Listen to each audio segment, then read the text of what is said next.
Vamos passar a palavra de Deus em 1 Coríntios capítulo 2. Eu vou ser breve aqui.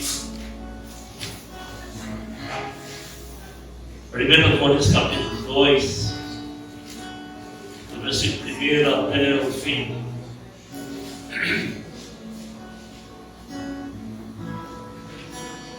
Diz assim: eu, irmãos, quando fui ter convosco, anunciando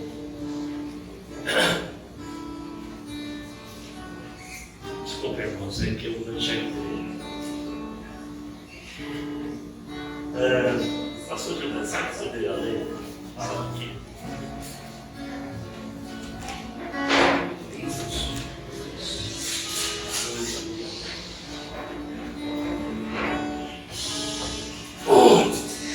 Eu, irmãos, quando fui ter convosco, anunciando-vos o testemunho de Deus, não fiz com ostentação de linguagem ou de sabedoria. Decidi nada saber entre vós, senão a Jesus Cristo, este crucificado.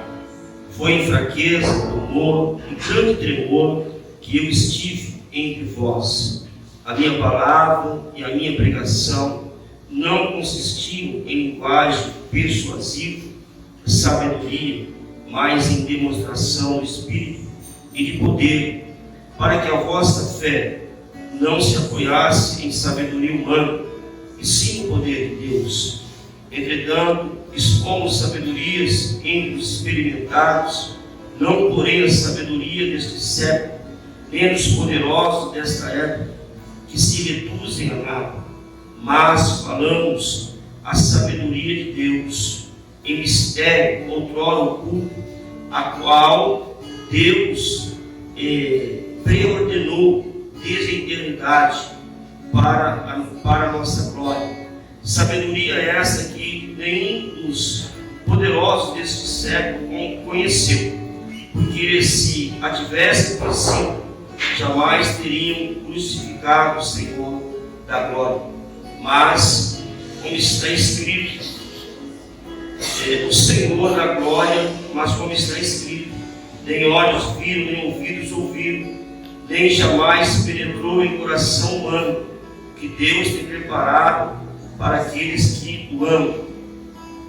Mas Deus nos revelou pelo Espírito, porque o Espírito a todas as coisas perscruta, mesmo as profundezas de Deus. Porque qual dos homens sabe as coisas do homem, senão o seu próprio Espírito que nele está? Assim também as coisas de Deus ninguém conhece senão o Espírito de Deus. Ora, nós não temos recebido o Espírito do mundo, e sim o Espírito que vem de Deus, para que conheçamos o que por Deus nos foi dado gratuitamente. Disto também falamos, não em palavras ensinadas pela sabedoria humana, mas ensinada pelo Espírito, conferindo coisas espirituais com espirituais. Ora, o homem natural não aceita as coisas do Espírito de Deus, porque eles são loucura, e não pode entendê-las, porque eles se discernem espiritualmente. Porém, um homem espiritual julga todas as coisas, mas ele mesmo não é julgado por ninguém, pois quem conheceu a mente do Senhor, que o possa instruir, não, porém, temos a mente de Cristo. Aleluia. Essa carta, irmãos, foi escrita pelo apóstolo Paulo, quando ele estava lá em Éfeso.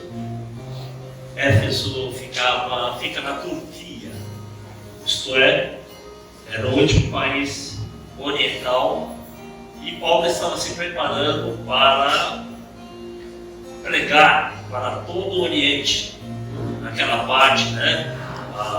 O Irã, Iraque, toda aquela parte. Este era o pensamento de Paulo.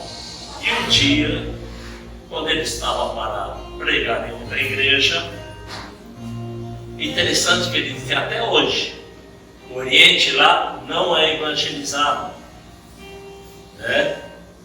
E Paulo, naquele momento, ele teve um sonho. Um varão macedônio dizendo: olha, Paulo, passa a Macedônia, venha a Macedônia, nos ajuda. Essa era a direção do Espírito Santo. No momento em que ele foi para a Macedônia, ele começou a pregar na Europa. Começou a pregação na Europa. A Europa foi toda evangelizada. E essa palavra depois chegou para nós, né? Depois dos Estados Unidos. Queridos, a cidade de Corinto, essa palavra aqui que o pastor Gilberto leu, por que ele está falando de sabedoria humana e sabedoria de Deus? Porque os irmãos sabem já, os irmãos que fizeram ginásio, científico, estudaram filosofia, conhecem Sócrates, Platão e todos aqueles filósofos, eles eram gregos. E a cidade de Corinto era grega. Eles davam muita ênfase ao corpo, né? Eles falavam pensando em corpore sano, isto é, mente sã e corpo são. Eles davam ênfase à parte mais do corpo. Por isso que nós podemos ver que na cidade de Corinto havia os jogos istmos, que só era menor que os Jogos Olímpicos lá de Atenas. Por isso que até hoje, quando nós vemos assim falar em Olimpíada, a tocha, ela sai lá de Atenas, porque é lá que começou os Jogos Olímpicos.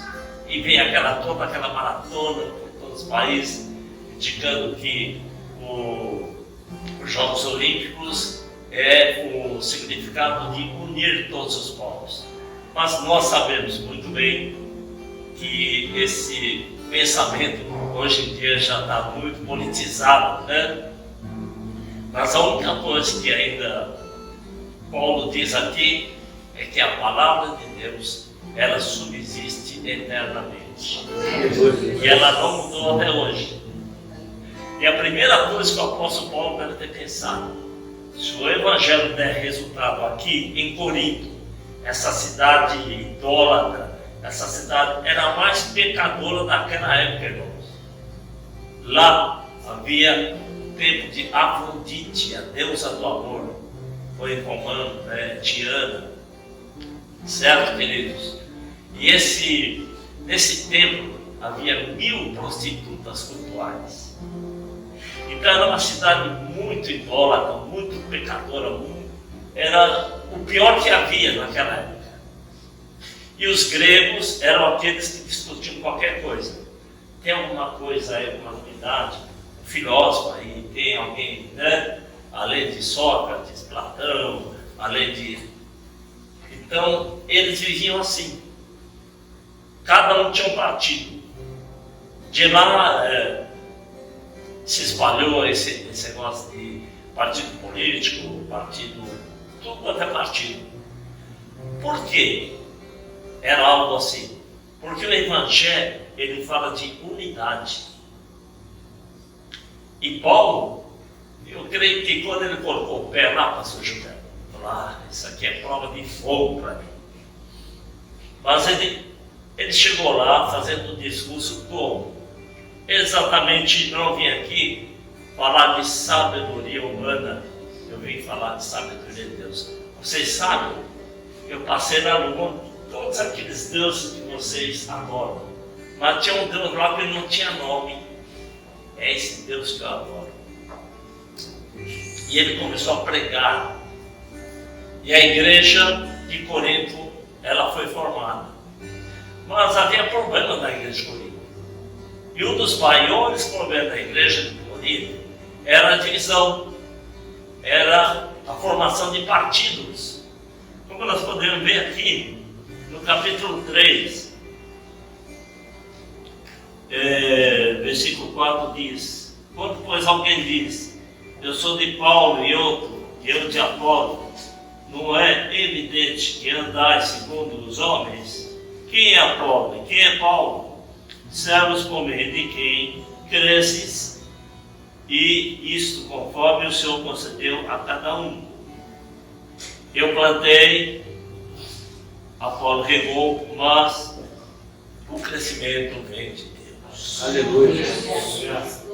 Então Paulo estava pregando Deus, estava pregando Jesus, estava pregando o Espírito Santo. E algo interessante, queridos, que nessa igreja, aqui no capítulo 1, versículo 12, refiro-me ao fato de cada um de vós dizer: eu sou de Paulo, e eu de Apolo, e eu de Cefas, e eu de Cristo. Eram 4 partidos que havia lá nessa igreja: Paulo, Apolo, Pedro e Cristo. Desses 4 grupos, qual era o pior deles? Os irmãos podem me dizer? Quem acha que era de Paulo? Levante a mão. Quem era de Apolo? Apolo era um grande pregador. Ele pregava, e eu creio que era evangelista nato, tipo o pastor Gilberto.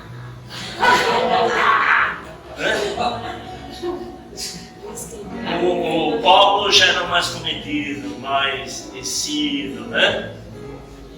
E Pedro?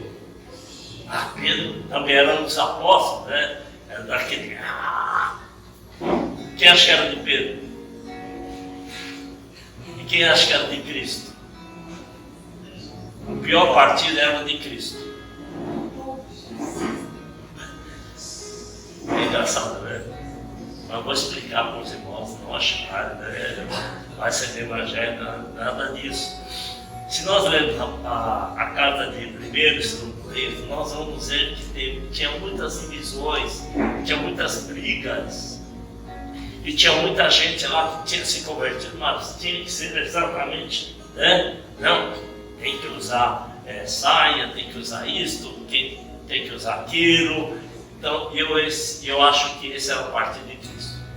Ele tinha que ser tudo direitinho, tudo, né, bonitinho, não podia se desviar nada. Na ceia também, tinha que vir todo mundo de gravata, paletó, né, costumes. Esse era o partido de Cristo, creio. Era como é o termo que se usa para dizer esse tipo de pessoa que espiritualiza tudo. Mas, queridos, quem dá o crescimento é Deus. Aleluia. Foi Deus quem deu o crescimento para você? Ou será que foi o pastor que você nasceu e aceitou a Jesus? A palavra do Senhor nos diz que lá em João 15:5, Jesus diz que nós somos os galhos e Jesus é o tronco. Aquele que não permanece, não está ligado ao tronco, não pertence a ele. E todos aqui que nós estamos ligados a esse tronco, porque desse tronco vem a seiva, através da raiz. Porque sem raiz não há árvore. E somente assim nós podemos dar frutos para Deus. Então Paulo, ele pregava o Evangelho bem explicado, explicando quem era Deus, quem era o Espírito Santo, quem era Jesus Cristo. Na ceia do Senhor, em 1 Coríntios 11, nós sempre dizemos que Cristo está no nosso meio. Ele está contemplando cada coração, cada mente. Por quê? Porque Jesus é o Senhor da nossa vida. E tudo aquilo que nós fazemos, nós temos que fazer segundo a operação do Espírito Santo. Porque o Espírito Santo é quem nos dá as normas. É Ele quem nos dá as diretrizes para nós termos uma vida espiritual conforme Deus quer. Um dia me perguntaram para mim: pastor, quem eu devo adorar? Deus, Jesus Cristo ou Espírito Santo? Os três não são um? São três em um? São três manifestações de Deus, mas os três têm o mesmo poder. Eu expliquei para ele, para você entender o que é o 3 em 1, vamos imaginar o Sol. O Sol, um pouco, é não sei quantas vezes maior do que a Terra. Então, digamos que o Sol em si seja Deus. E que a luz que o Sol emana é Jesus Cristo. E o calor que o Sol emana é o Espírito Santo. Então são 3 em 1. Vamos fazer amém? Amém. Glória. Então nós temos que, quando nós oramos, nós nos dirigimos a quem em primeiro lugar? Deus Pai Todo-Poderoso. É assim que nós começamos todas as nossas orações, não é verdade? É o que Jesus Cristo ensinou em Mateus 6, aos discípulos e também a cada um de nós. Nós nos dirigimos a Deus Pai, aquele que está acima de tudo. Aleluia! Glória a Deus! E colocamos tudo aquilo que acontece na nossa vida na mão do Espírito Santo. Aqui no fim desse versículo aqui, que o pastor Gilberto leu, diz assim: pois quem conheceu a mente do Senhor que o possa instruir? Nós, porém, temos a mente de Cristo. Temos a mente de Cristo como?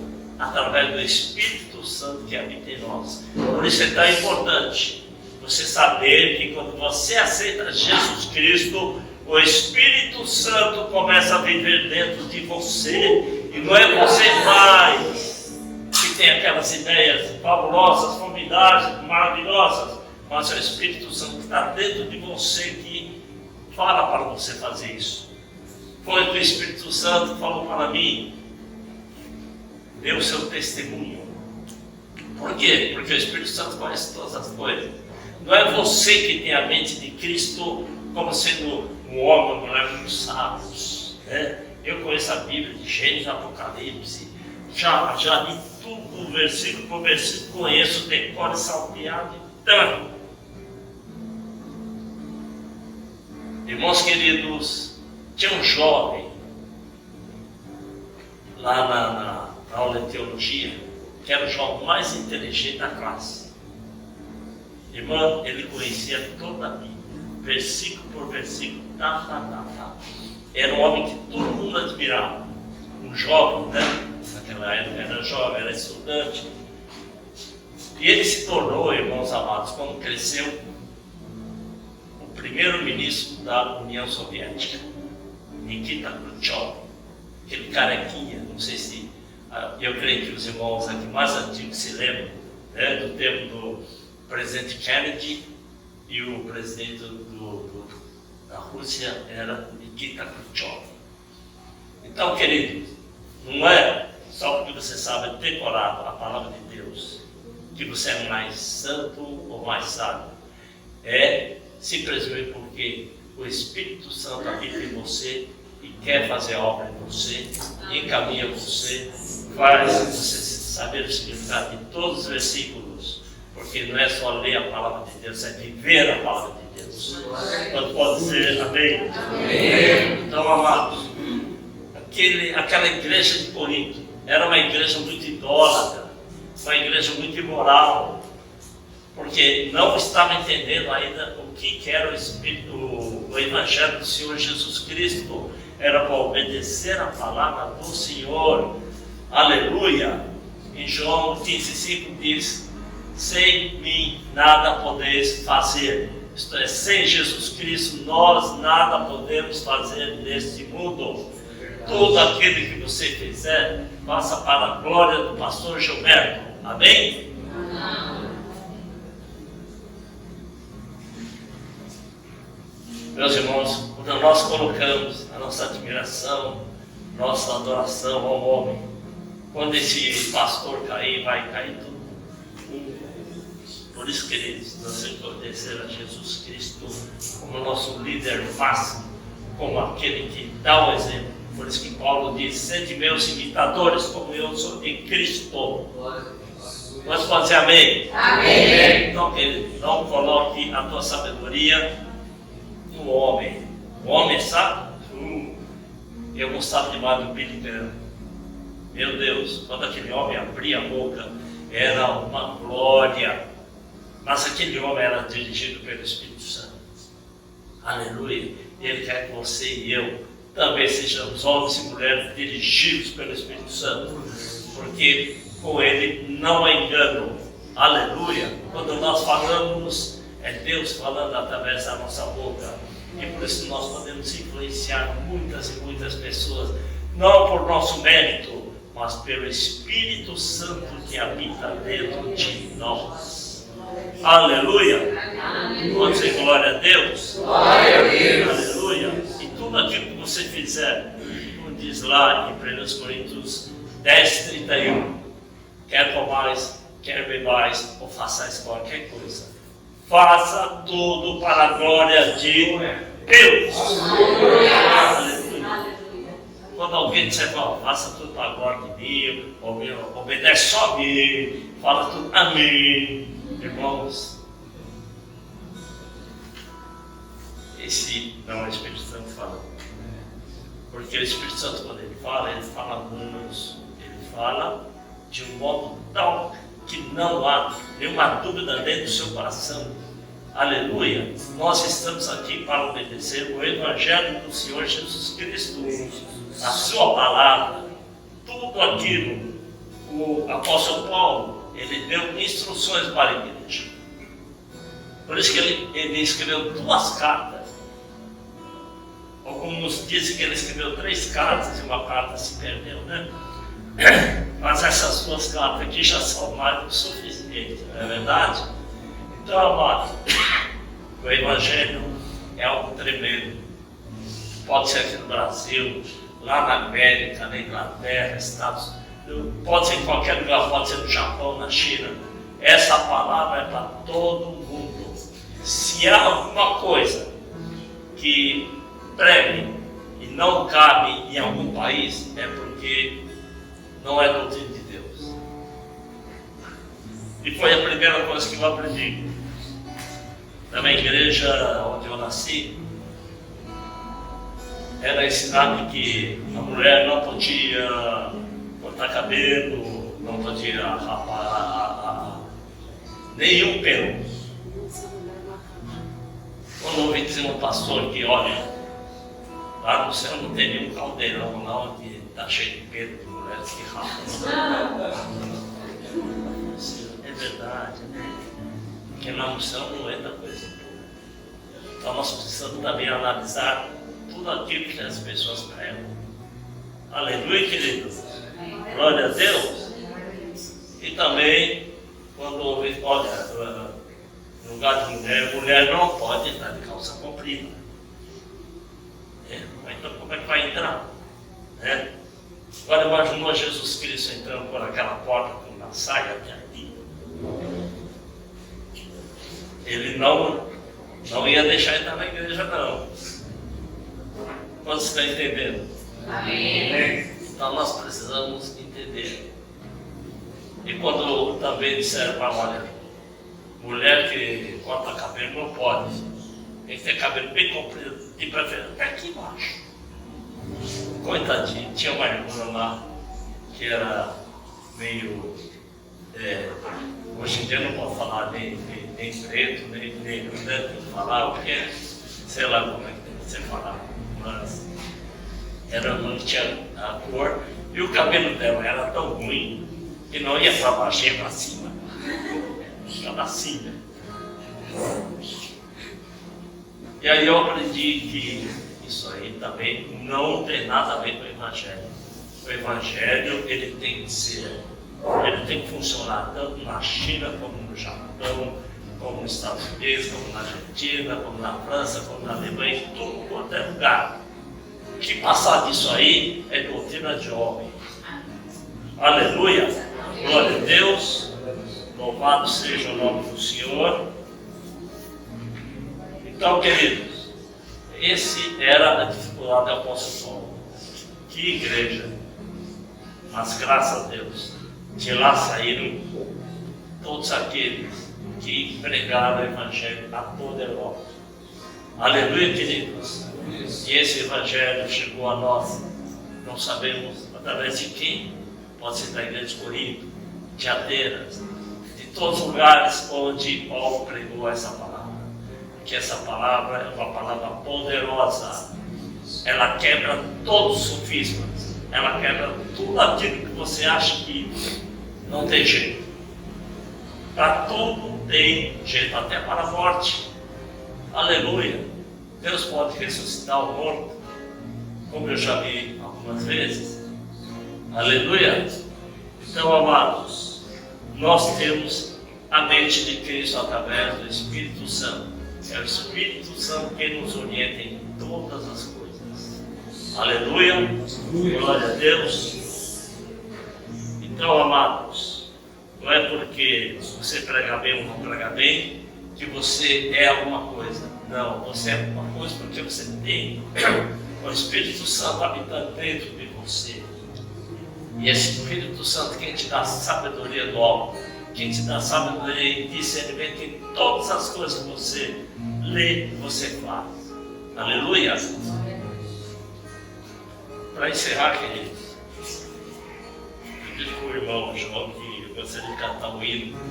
Foi o primeiro hino que eu cantei na igreja. Eu era muito tímido, querido. Nem parece, né? Quando alguém olhava para mim, principalmente uma mulher muito bonita, eu já ficava vermelho. Então, tipo, eu era. E eu só tinha coragem de cantar quando estava embaixo do chuveiro. Aí eu cantava mesmo. Para cantar para o público, meu irmão, era uma loucura. Eu só comecei a cantar quando eu entrei na igreja. Quando eu entrei na igreja, aí eu descobri que eu tinha voz para cantar. Não sabia, mas aquele pastor sabia. Ele era dirigido pelo Espírito Santo. Então o que acontecia? Ele falava assim, chegou a hora da pregação, mas antes da pregação o irmão Paulo vai cantar muito. E toda vez que ele ia pregar, eu cantava o hino. E aí o Espírito Santo foi trabalhando dentro do meu coração e colocou no meu coração de cantar para Deus, de cantar para Ele. Não é para cantar, para mostrar minha voz, como eu fazia lá no chuveiro, não. Né? Mas glória a Deus. E Deus quer usar cada um de nós que aqui estamos. Não sei se é na pregação, não sei se tem algum pastor aqui que deveria ter tomado uma decisão já, né? Mas Deus sabe tudo e eu tenho certeza que o Espírito Santo vai falar com esse homem. Pode dizer amém? Amém.